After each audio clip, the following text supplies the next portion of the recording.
and it was a lonely place.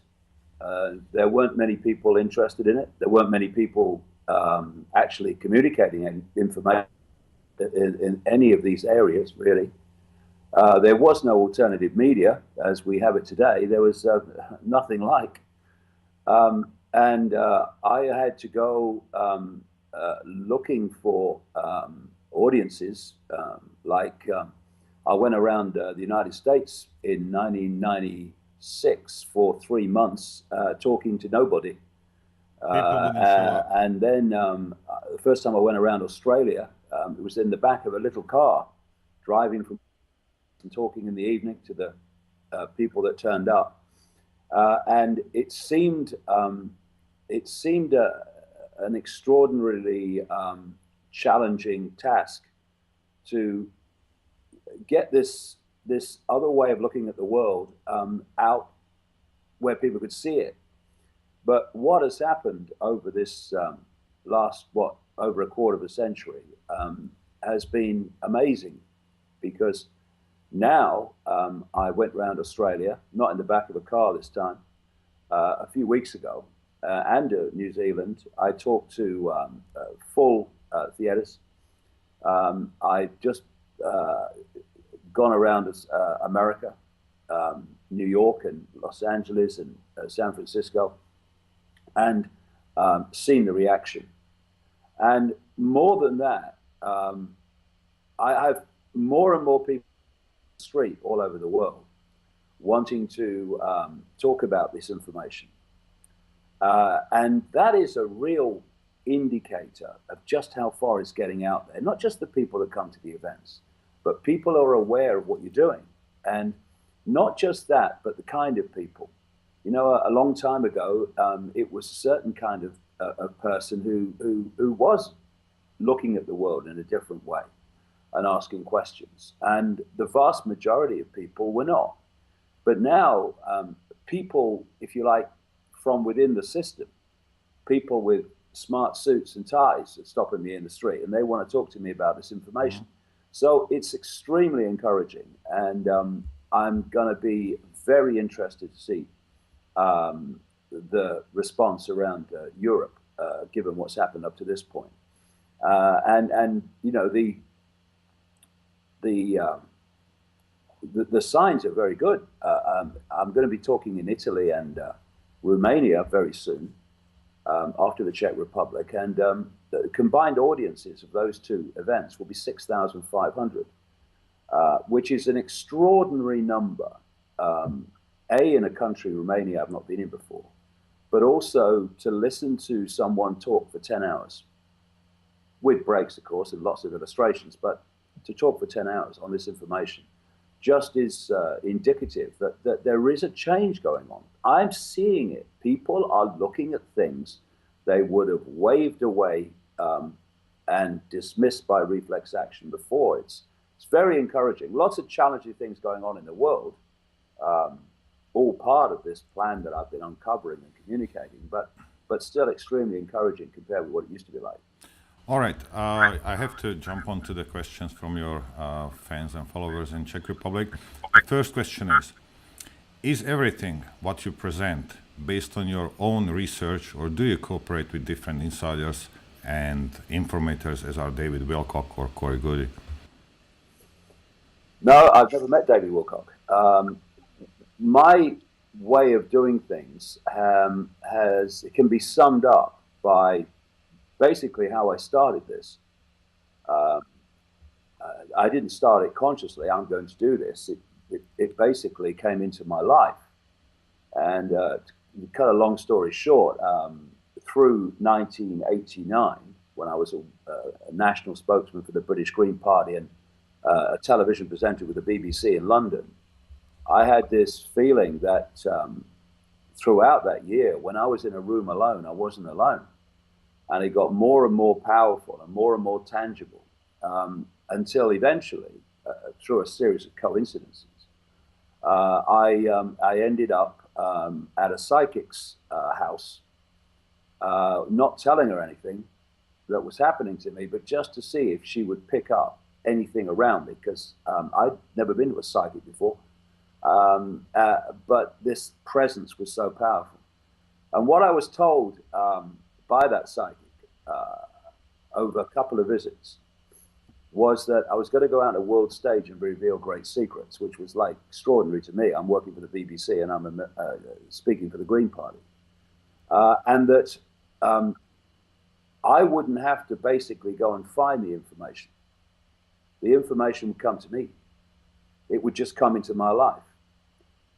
It would be put into my mind and it would be put into my life. And from that time, we're talking now 1990, my life has just been this synchronistic experience journey of coming across information in documents, in books, personal experiences, meeting people, and endless different sources, which has been a bit like someone handing you the puzzle pieces to put them together.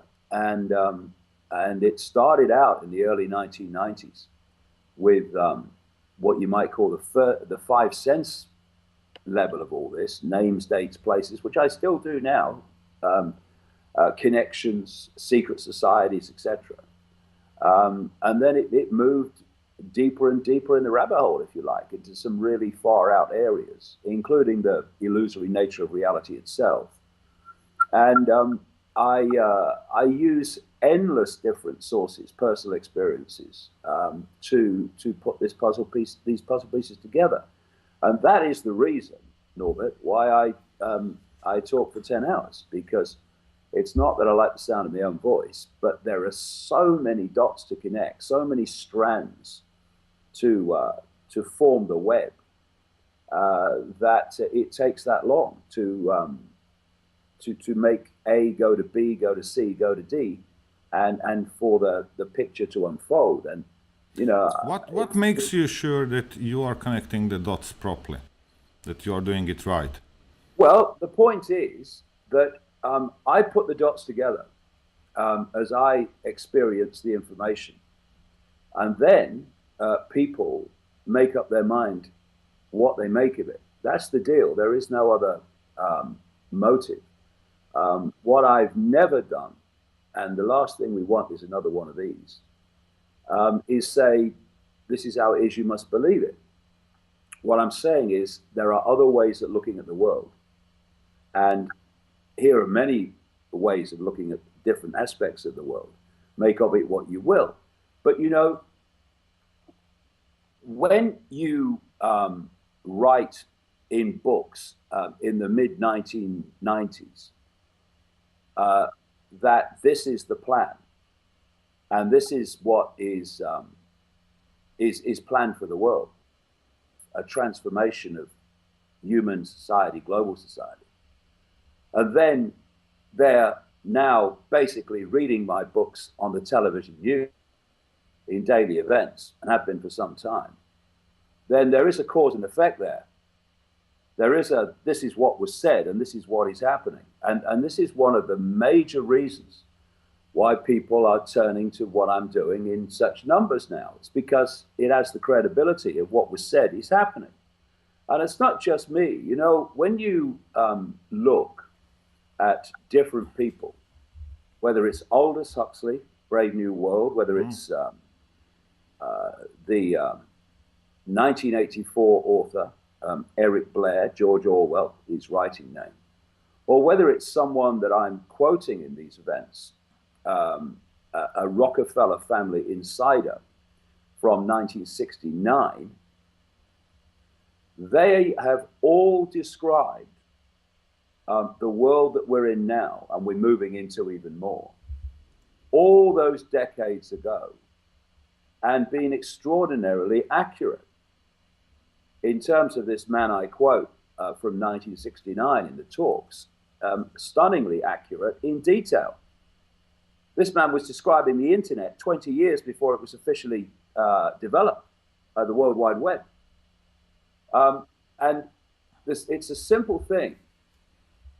There is an agenda for the world, and it's not projected into tomorrow afternoon.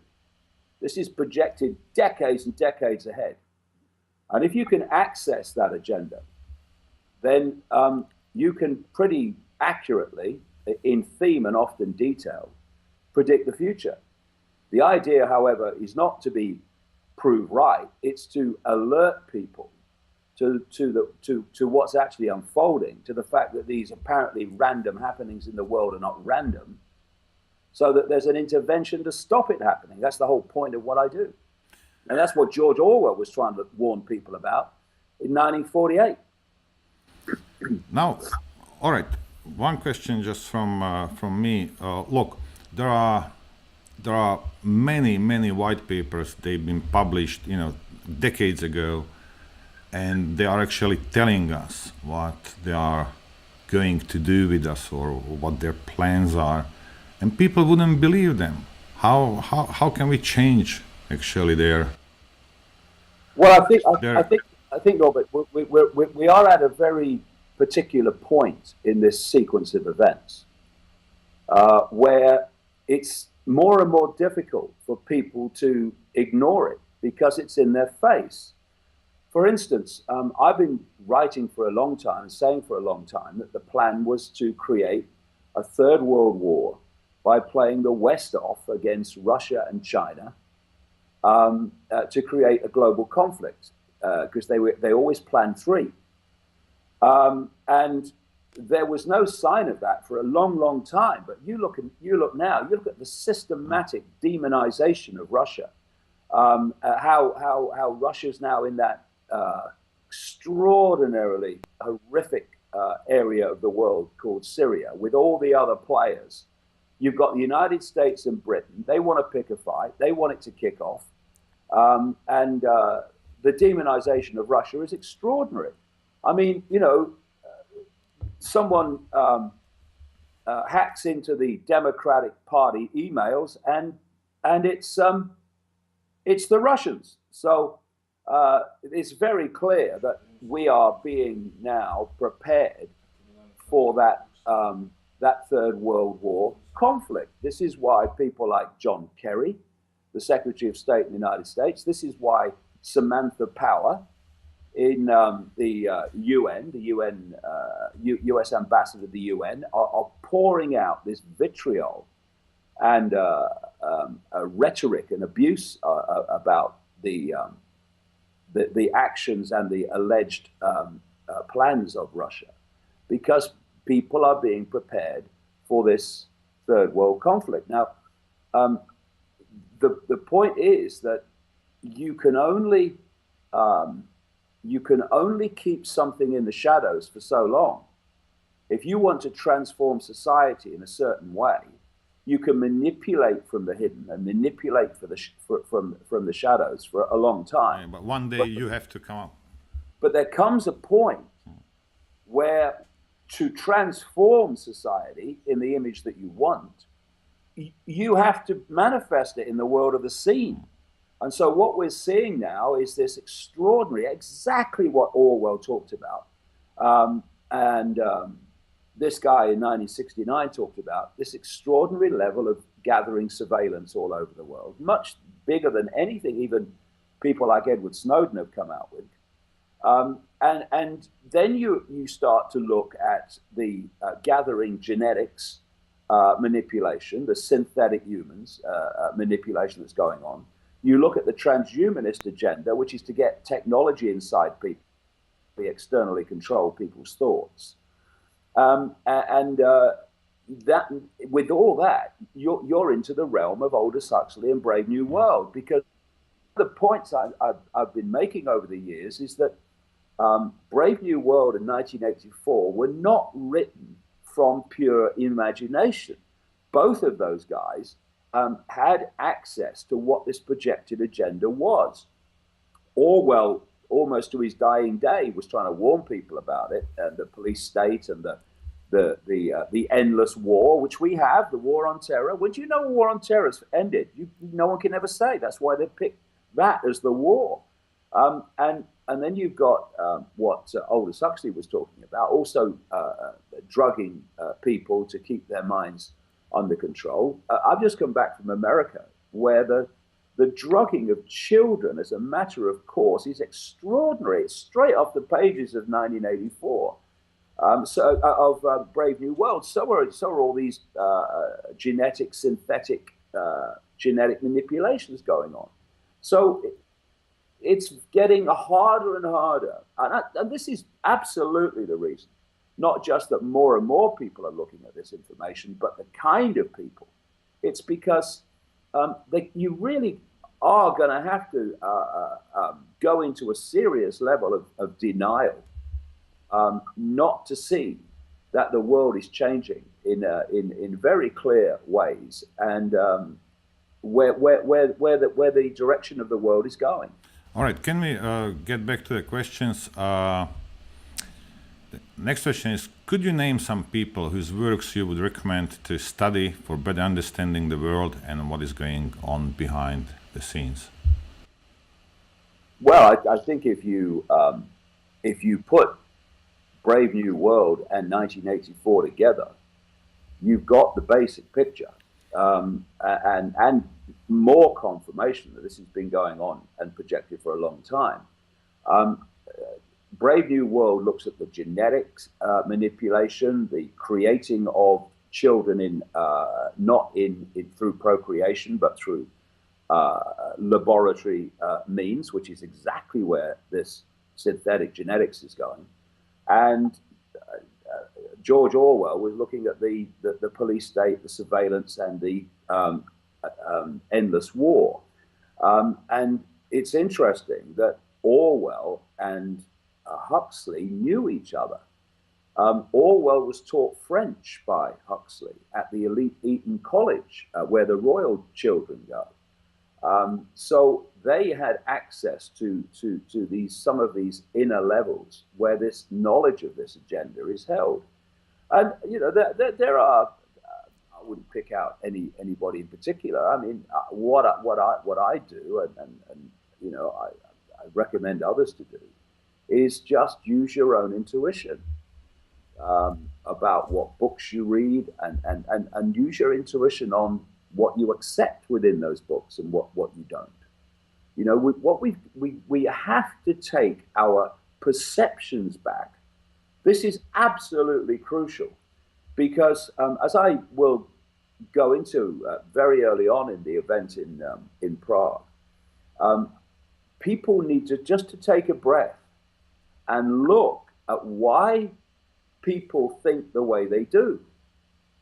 And when you break it down, basically you enter this world as a child, a baby, and immediately, wham, you are in a perception programming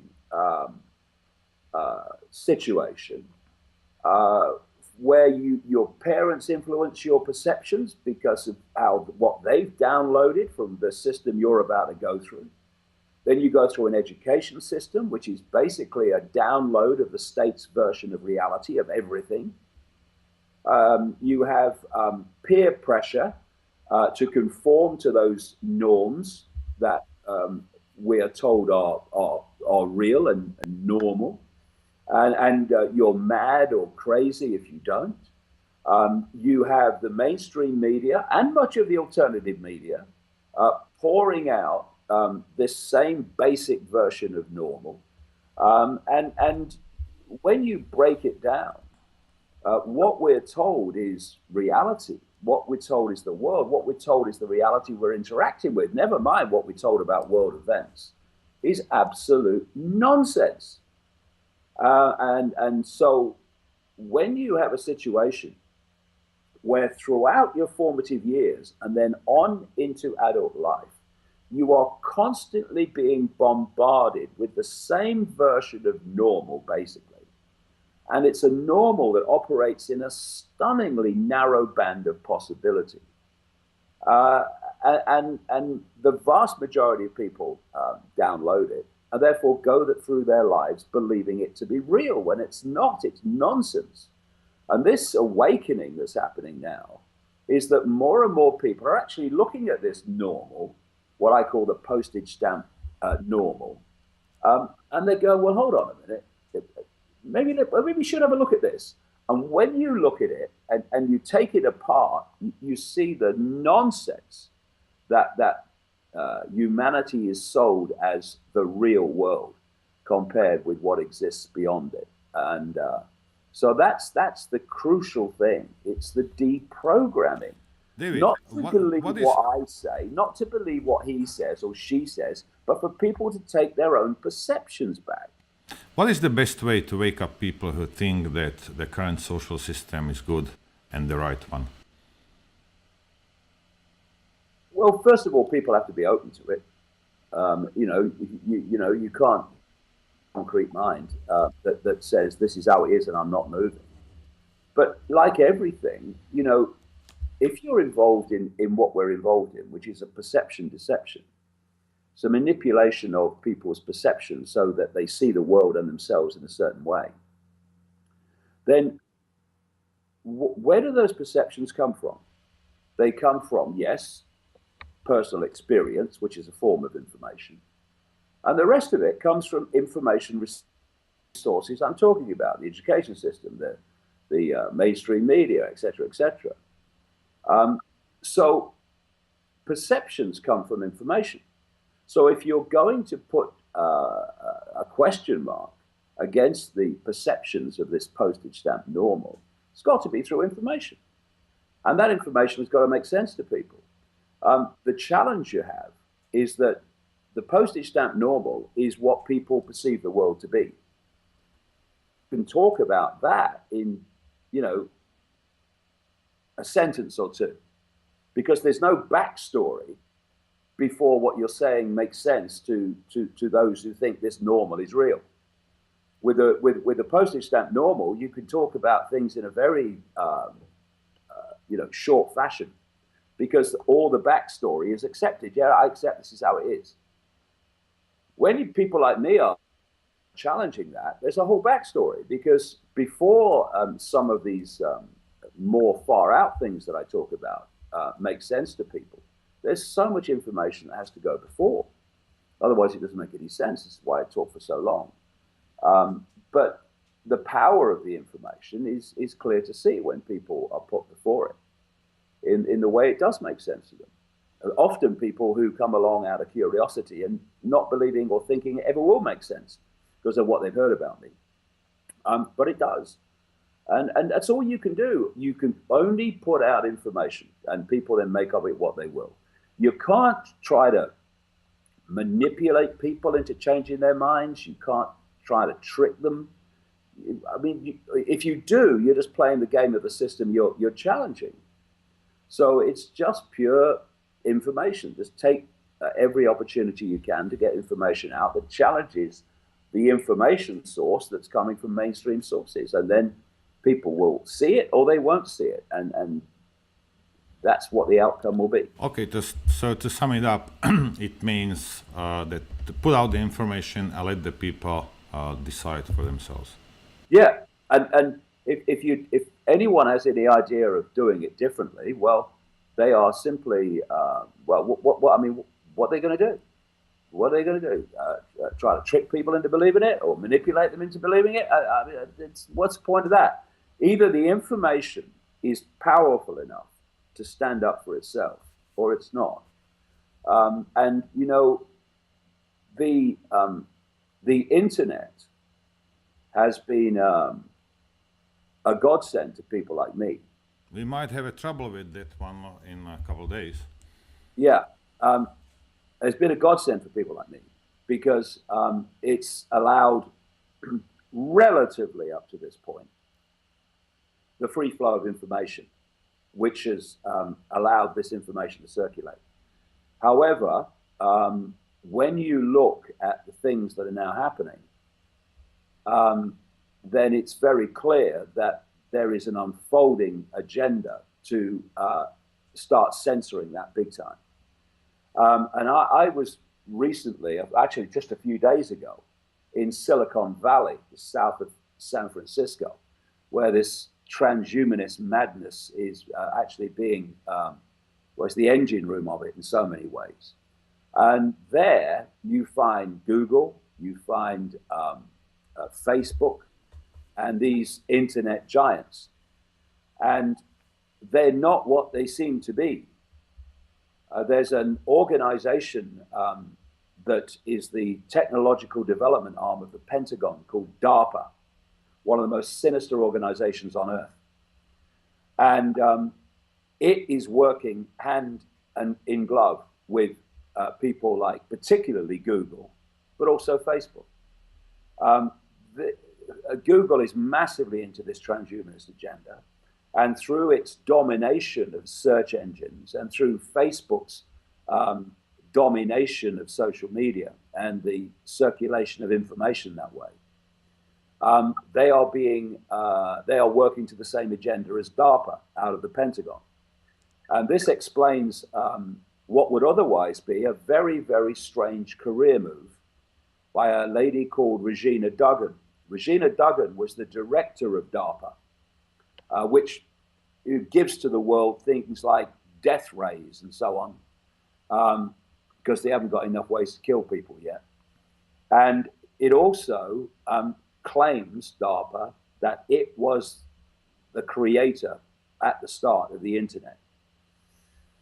The internet's very important to them, but they want to keep the side of it that's good for them. They don't want to keep the side of it that's bad for them, and that's the free flow of information. So Regina Duggan, this director of DARPA, suddenly resigns and becomes an executive of Google. You go, right, hold on, technological development arm of the Pentagon, search engine, that's a bit of a career move. But of course it's not, because they are working closely together on this transhumanist technological agenda. Then Regina Duggan leaves Google and goes on to do the same job now at Facebook. These internet giants are coming together. They have reached the point of domination now. Of course, you've got YouTube, also owned by Google, where they think they can play the cards they were always going to play, which is fiercely censoring information that this hidden hand I'm talking about doesn't want people to know. So it's another one of the reasons that I've gone out on this open-ended world speaking tour, challenging as it is physically sometimes, because we've just got to do everything we can to get this information out to as many people as possible, because the internet means of communicating it is in the gun sights of these people. All right, David, we have to move to the next question. Different independent publicists talk about a big event which will change the world, for example, like 9/11. They talk about financial collapses, ecological catastrophes, epidemics, or false flag terrorist attacks. Is there a way how to tell when these things are in the pipeline? Well, there's a very simple question when events happen in the world. So there's two things. Where are we being taken? Where is the world going? And what I do in these events is set that out really early on. And then once you know that, and basically it's a centralized fascist dictatorship with less than 1% at the top of the pyramid, everyone else at the bottom of the pyramid, and a fierce, merciless police military state actually, in between the two to hold that status quo ongoing. So once you've got that in mind, and obviously there's more detail, then it's a simple question when events happen, whether it's a terrorist attack, whether it's a banking crash, whatever it is, a war. Who benefits? Who benefits from this event happening? Who benefits from me believing the official story of these events and why they happened and who did them? And when you ask that question, who benefits in the light of these things, then again and again and again and again and again, and I can say it endlessly because that's how many times it's happened to me, you see that those who benefit from them are those that want to take this world further down the road to this structure I've just described, what I call the Hunger Games society. So look at what is happening every time there's a terrorist attack. There are more laws on surveillance. There's more laws on communication of information. There are more armed police on the streets. Sometimes, often, increasingly now, troops on the streets.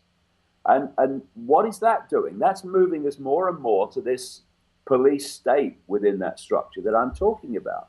David, have you noticed that a couple of days ago in Switzerland, they voted in the referendum for bigger, full surveillance of the government, of the their secret agents over the people.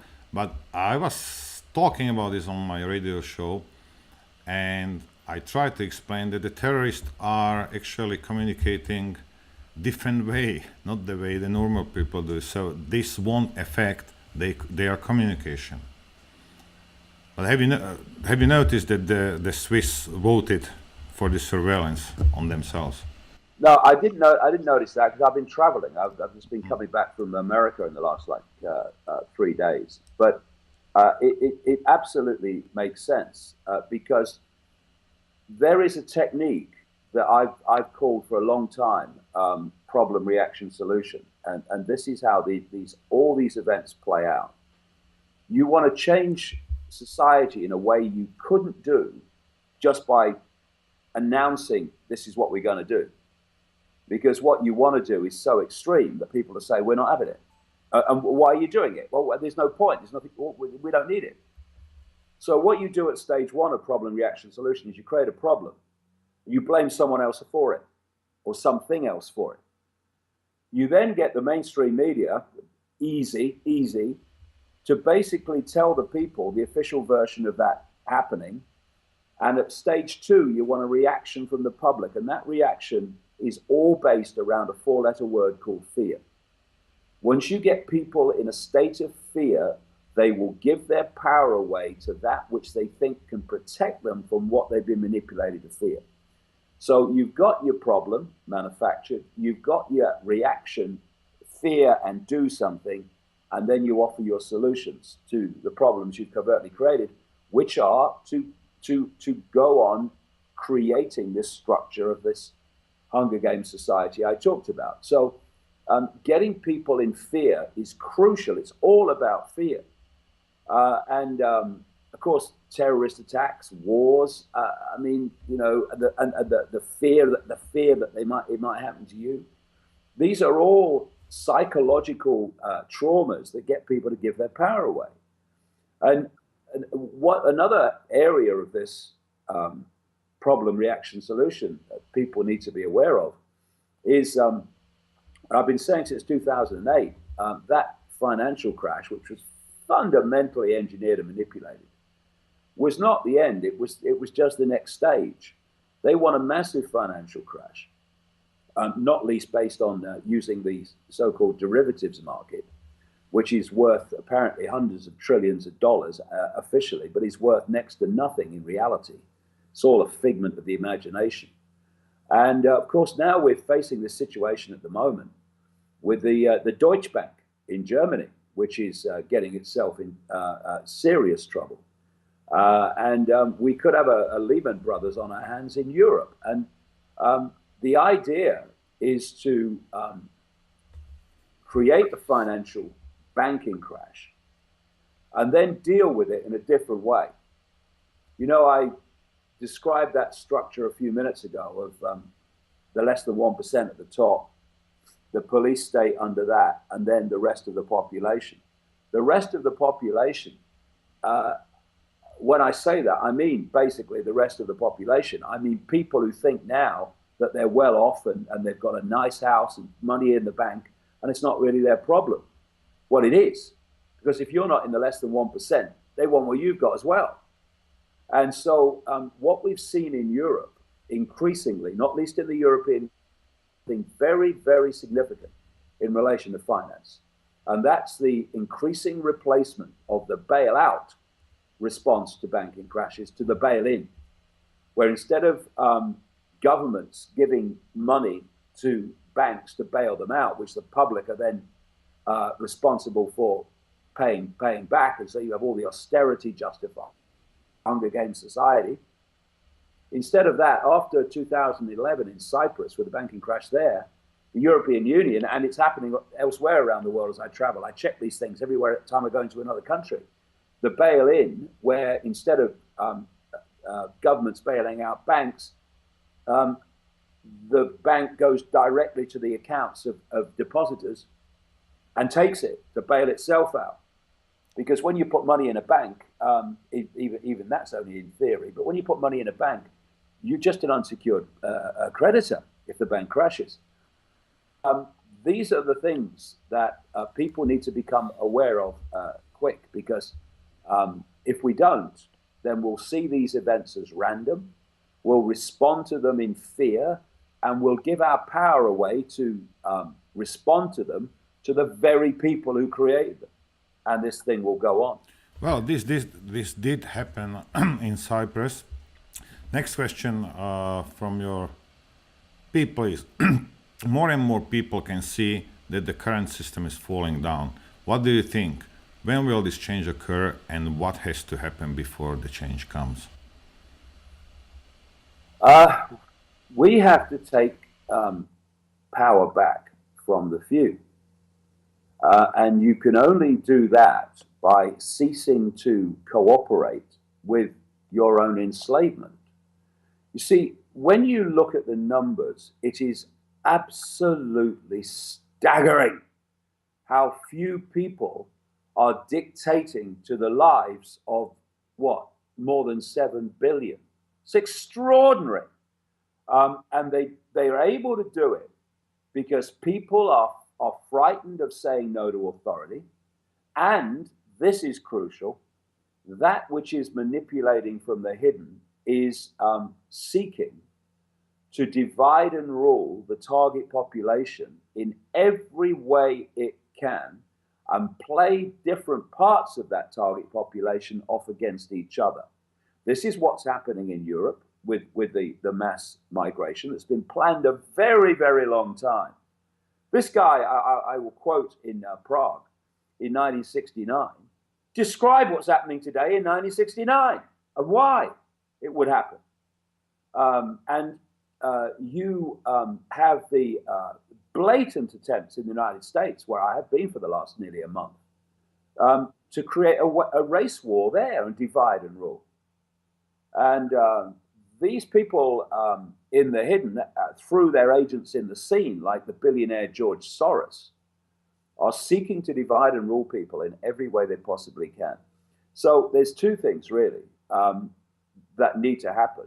First of all, people of different colors, races, backgrounds, beliefs need to realize that this is not a conspiracy to enslave that group or that group or that group or that race or that religion.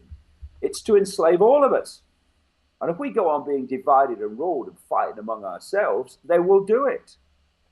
And the other thing is, we have to stop cooperating with our own enslavement and our children's enslavement even more so.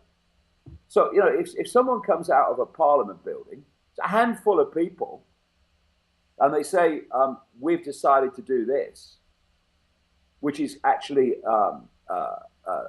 deleting freedoms of the people, whatever it is, they can only impose that if the people say, well, okay, well, it's the law, so we better do it. What people have got to start doing en masse is saying, we're not doing that. We're not having this. This is not acceptable to us. We're not cooperating. And they have no chance. How can a handful dictate to a vast number of people that won't cooperate with a handful? But that's got to take courage for people to say, I'm going to overcome my fear of authority, and I'm going to stand up for what I believe in, and not just cave in because some guy in a dark suit has said that I should. There will be a presidential election in the United States in November. People have noticed Hillary Clinton's poor health. Do you have an update or updated information about her health And does she use doubles for public appearances?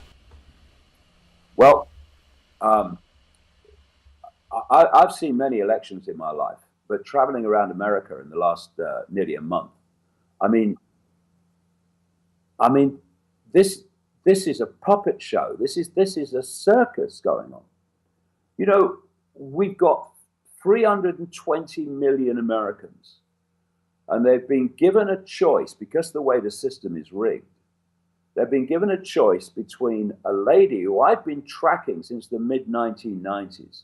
You know, I published a book in 1995 called "And the Truth Shall Set You Free," which gave chapter and verse of the background to the Clintons, including even then the size of the body count, the number of people who had things on the Clinton or had crossed the Clintons who were suddenly no longer with us. And that has gone on and on and on. At least 4 people connected to this outrageous scandal of the way the Democratic Party manipulated the candidacy to Clinton over Bernie Sanders. At least 4 people connected with that and exposing it are now dead. It seems you cross the Clintons and you suddenly have this overwhelming desire to commit suicide. And you've got this ordinary level of corruption with the Clinton Foundation, where she's supposed to be standing as the first woman president, the emancipation for women. And one of the biggest donors to the Clinton Foundation is the Saudi royal family. Yeah, they believe in emancipation of women. And then you've got, as you point out, this health situation. I mean, you know, it's widely talked about in America, but not by the mainstream media. Not by the mainstream media, except to discredit any idea that there's a problem. But she's clearly got some kind of brain function problem. And they hide it by saying she's got pneumonia or she's overheating. I was in New York. I mean, you know, I'm well known among my family for having a thermostat that doesn't really work that great. I don't like it very hot and I don't like it very cold. And New York, when I was there, was very, very hot, except on one day when it was just like an English summer's day. And that was the day, and I was very close to where it happened. That was the day that Clinton was supposed to have overheated and almost collapsed. Oh, she did collapse. Yeah, she did. And the idea it was overheating, of course, that didn't stand up. So they then came out with the pneumonia and all this stuff. But the thing about Hillary Clinton is that she is a representative of this hidden hand, absolutely down to her fingernails, her DNA. And thus, the reason they want her in, ideally, although Trump will do for them, is because she will not only do whatever they want, but she will do it with gusto and want to do it. No manipulation necessary. And her first priority, if she gets into the White House, will be to push on this series of events to World War III. She's already doing it in her election campaign. While I was out there, over and over, she will have Putin and Russia as the demon in her narrative, in her speech. And then you've got on the other side, you've got Donald Trump, who's supposed to be anti-establishment. Well, his whole career has been interacting with these establishment figures. And both of them are on their knees to Israel. So that's the Palestinians stitched up for another term.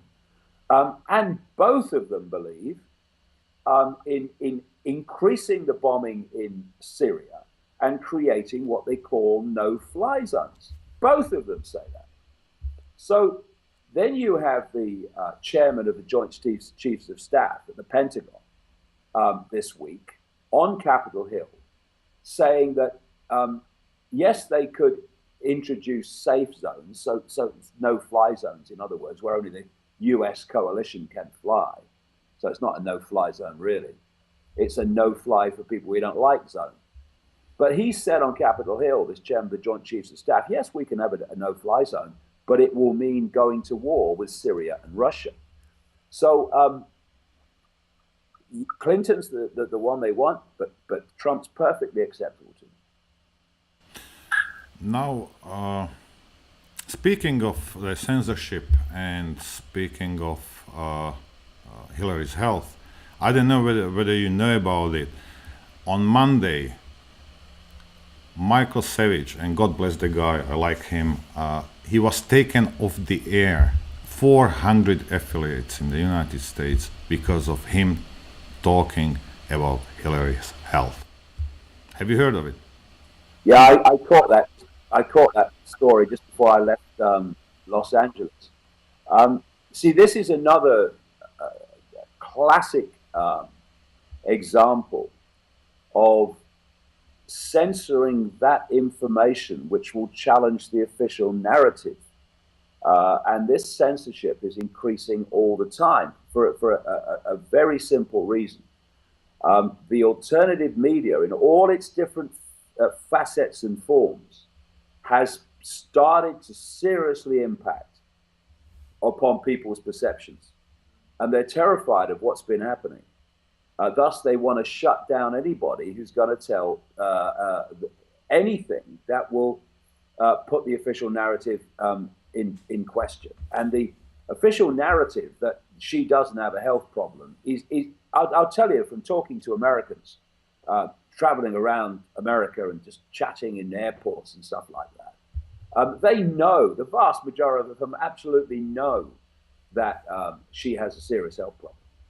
But what you've got there, and this is the way it's been played, when I talk to people about why they're voting for Clinton, they say invariably, not everybody, of course, but invariably, because she's not Trump. Why are you voting for Trump? Because he's not Clinton.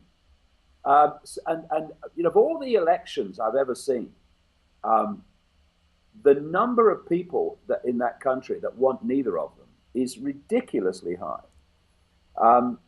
So the scene is set in the public mind there to be open to other explanations for what's happening in terms of her health and these strange things that are happening, being helped up small flights of steps, etc. And so anything that's going to highlight that, anyone's got a decent sized audience who can get that information out, hey, what about this? Then it's more and more likely they're going to be shut down. That's the way it works. The next question is, there is a large group of Christians who follow your work. Although most of the churches would not talk about the New World Order and the global shadow government, a lot of Christians are losing their illusion about the world we live in. Should we or shouldn't we believe in the Savior? Well, I don't come from a religious point of view at all. But from what I've been reading, you know, there's a lot of people who are coming from that direction in the Czech Republic. But for me, what people believe is basically none of my business. I get interested, and everyone should get interested, when people start imposing their beliefs on others, when they start insisting that people have the beliefs that they have. You know, you can follow a religion, and you can come at it from a position, and you can live a very loving life through that religion. Or you can come at it from another angle, and you can live a very unpleasant, very violent life through that same religion. I mean, you know, there are endless Christians coming from a heart position, and there are other people who call themselves Christians through the ages, who've created mayhem, violence, and slaughter. And now, of course, the same applies to the Muslim religion. You know, some of the nicest, kindest, most generous people I've met in my life have been Muslims. I don't agree with their religion at all, but they live their lives like that. And then there are others, of course, who are extraordinary in the levels of violence that they just through the same religion that others justify being peaceful and kind. So it's not the religion; it's how you live your life through it. But for me, we don't need middle men and women between us and the what I would call infinite awareness that we're all part of. We can tap into that direct. We don't need intermediaries to tell us what God wants us to do and what will happen if we don't. We can tap into that greater self, that greater reality, without having someone in between acting as a go-between. But people live their lives. They believe and do what they like.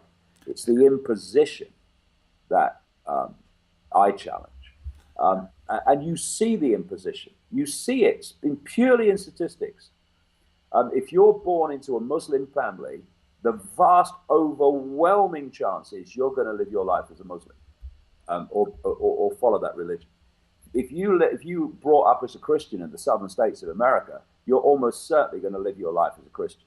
You're brought up in Tel Aviv or New York, you're in the Jewish faith, you're almost certainly going to follow Judaism as a religion, if you're going to follow any religion at all. So you can see this cause and effect. What I would say is set the children free. If the religion you choose to have has validity, then people will see that and come by free choice, and not by having to be told that this is what they should do. I think, I'm sick and tired of this world where constantly, from cradle to grave, people are told what they are, what they should think, what they should be, what they should believe, what they should say, what they shouldn't say. We've got to set each other free, because the greatest form of censorship is that which people impose on each other without even the authorities being involved. The next one is a philosophical question. In cultures with Manichaean and Abrahamic religious influence, evil is usually perceived as a dualistic, antagonistic opposite of a good. Now the question, is this dualism real, and should we live according its perception? Do you agree that this is just a projection of our mind so we can live in the system, in the reality we created by using dualism? Is it why religions created gods and devils? Well, first of all, I talk about this in the event in Prague on next Saturday, week on Saturday. What's interesting is there was a new kind of psyche, a new way of seeing the world, which came out of the Middle East and North Africa about 6,000 years ago. And it transformed the way societies lived, the way they were organized, and so much violence came with it, and desire to impose its will upon people. And I go into this. There's quite a little backstory. And the religions you're talking about, Judaism, Islam, Christianity, they came out of that same area that this psyche came out. They're expressions of each other. And for me, let's pull the two questions together when we're talking about reality. Because this is kept from people, and it's not taught in the schools, certainly wasn't when I was, and not here with not my children. When you say to people, when you look out of your eyes, what do you see? Do you see everything there is to see? And people go, oh, yeah, of course I do. Well, they don't. They see a tiny, tiny frequency range, which is so ludicrously narrow, it's laughable. According to mainstream science, the electromagnetic spectrum is 0.005% of what exists in matter, energy, etc. in this universe. And visible light, which is the only frequency band that we can actually turn into a visual reality, is a fraction of the 0.005%. Within that visible light band, the planet that we think we're on is, according to mainstream science, compared to the projected size of the universe, equivalent to 1/100000th of a pinhead. And yet,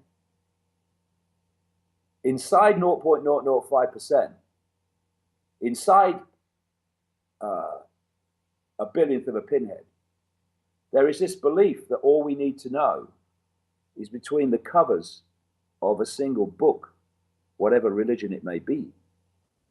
And the myopia of that is staggering, stunning. And beyond this frequency band we can see is infinity, an infinity of awareness, infinity of consciousness, infinity of realities very different to this one. And so what, I mean, personally, I've been calling it for years, religion, the greatest form of mind control ever invented, because religion is, it is a state of induced myopia, a state of an induced sense of extreme limitation. Because this is what this postage stamp consensus I talk about, this real world normal is all about. It's about focusing people's perceptions of everything within such a narrow band of possibility, ludicrously narrow band of possibility, that when anyone comes along and says, actually, this is happening, people say, that's impossible, that's ridiculous, you're mad, that can't be happening. No, it can't be happening within your perception of the limitation, but it is actually happening. And religion has played a major part in putting people in these states of myopia, where anything beyond them is dismissed, and people have, how many people through the centuries have been burned at the stake, beheaded, whatever, right up to present day, because they had a vision of possibility that was outside the covers of a single book. That's got to change. All right, David, second to last. Because if they don't, then this is going to go on. Second to last. David, what is your biggest personal wish in today's world? That people love each other.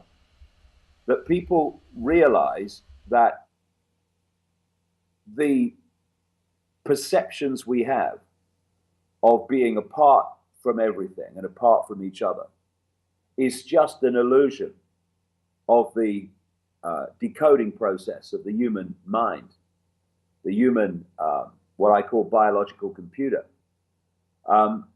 There has been throughout the ages, right to present day, this recurring theme, and quantum physics has delved more and more into this area now, of everything being one field of energy, one field of awareness, one field of consciousness.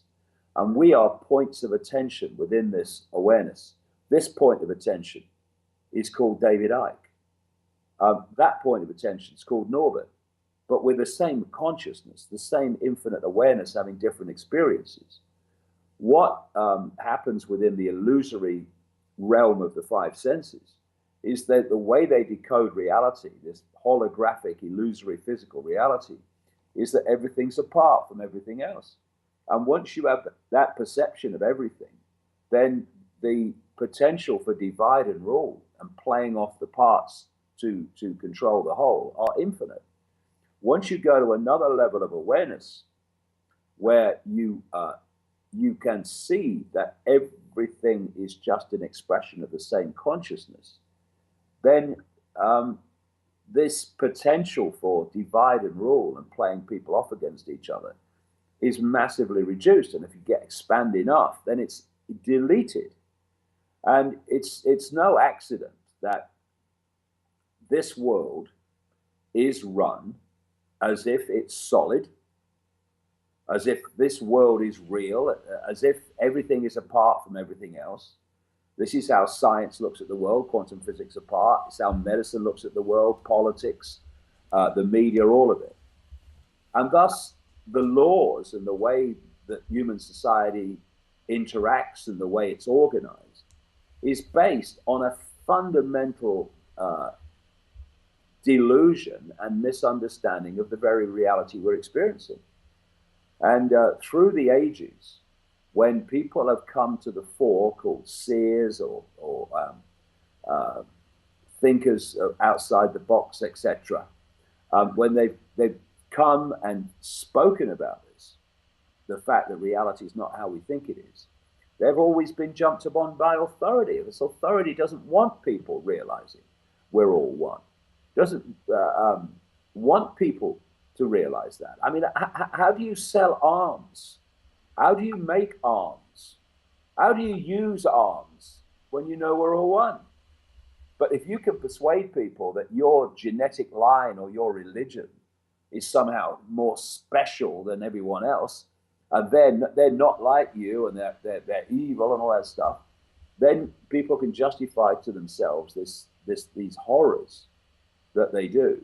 When if we just realize that actually we're just different experiences of the same awareness experiencing itself, then we can start to realize that all this fighting, all this conflict, all this desire to get one over on someone else is all a nonsense. It's all a delusion. Because, you know, if we work together, there'd be no hunger, there'd be no one homeless, there'd be no one cold.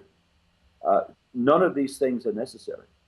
They happen because of the way the system's structured, and it's systematically structured to bring about that society. And it's very simple. We want to change the world to something better.